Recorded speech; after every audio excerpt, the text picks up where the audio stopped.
Rules. We're going to talk about rules and how you have to follow the rules in order to win Ignite. So I'm going to talk now. I'm going to do a little talk about Ignite and how you do Ignite and how to test and things. There it is. Okay. Oh, okay, 20 slides, 15 seconds a slide, 5 minutes to tell a story, 16 enter, 1 leaves, it's a bloodbath, everyone dies at the end except for the one, the last part's not true, but basically the slides automatically rotate, so if you're behind, you get in trouble. I tested this, so I'm not gonna get in trouble. Mine is a flawless talk. The schedule of events, we're gonna have 8 talks, then there's gonna be a break time where you can break dance a little, do whatever you want. Jaziri X is gonna come out here and Elon James. There's gonna be 8 more talks, and then you're gonna go out and get drunk and play baseball. Who's in for that? Your job, if you choose to accept it, is to be awesome. These people out here, not unlike me, they didn't test their talks as much, and they're nervous, and they're scared, and they're frightened, and they're probably going to screw up some slides, unlike me, because I practiced mine. So your job is to be supportive of them and nurture them and help them get through this. Testing matters. Van Halen had this test where they would demand that they take the brown M&Ms out of the trays in their green room, and if they didn't take the brown M&Ms out, they knew they didn't pay attention to the writer. And the writer would say things like the weights and the electricity and all these other things, so the brown M&Ms were there to prove whether or not they paid attention. If they didn't, that meant they might electrocute the band on stage, and they freaked out. So it was a test. And you don't want to get electrocuted by Van Halen. I think that's what I was trying to say.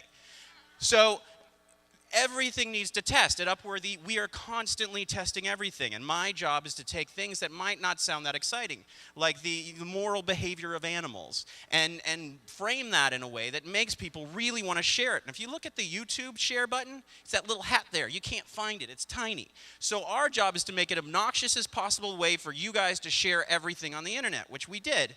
And we got these people to watch an income inequality about monkeys doing science. And it was those giant buttons, we put those on there, 400% increase in shares, 2 million people see things. What makes me an expert? 3 words, spoken word poetry. I've gotten 5.5 million people to watch spoken word poetry, which if you asked me a year ago if I would be excited by, I would have fallen asleep.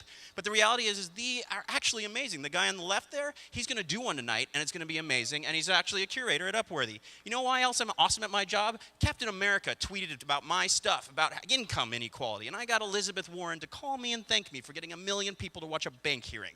I am good at my job. I'm amazing at my job. I'm so good at my job, and I tested this talk. I actually got a plane flown over my house that said, Adam Mordecai, epic internet king. That is how good I am at my job. And when I did that, I lost my place. The thing with the plane I'm doing, what another thing? Why do I do this? Right. Okay. The people. The reason I do this is the people I love. You know, the people on this screen right here.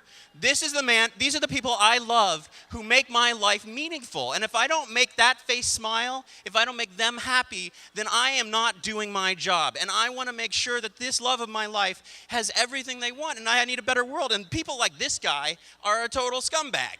Like, you know, you don't want this guy running for president. Why would you not vet somebody like that? It's just gross incompetence. So you have to stop people like this from ever running for office because they're going to destroy our country. These are my adorable children. This person here, yes, he's immature, and yes, he poops his pants every once in a while, and he says really immature things, but I want to make sure the world is great for him, because if he doesn't have a better world to come into, he says silly things now, but someday he's going to need it. This guy needs to be stopped.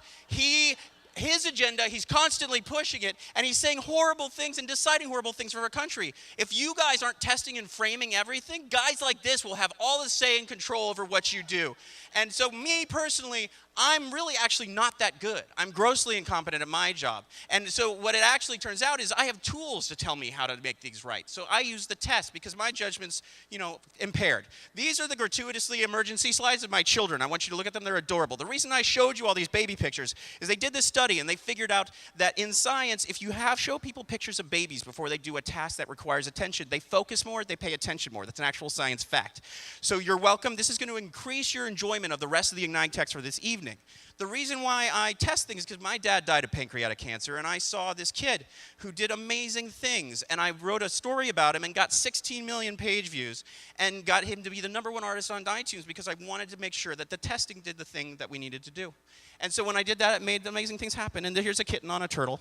So test everything and enjoy the rest of the Ignite talks tonight. They're going to be amazing. And give everybody a warm round of applause. Thank you.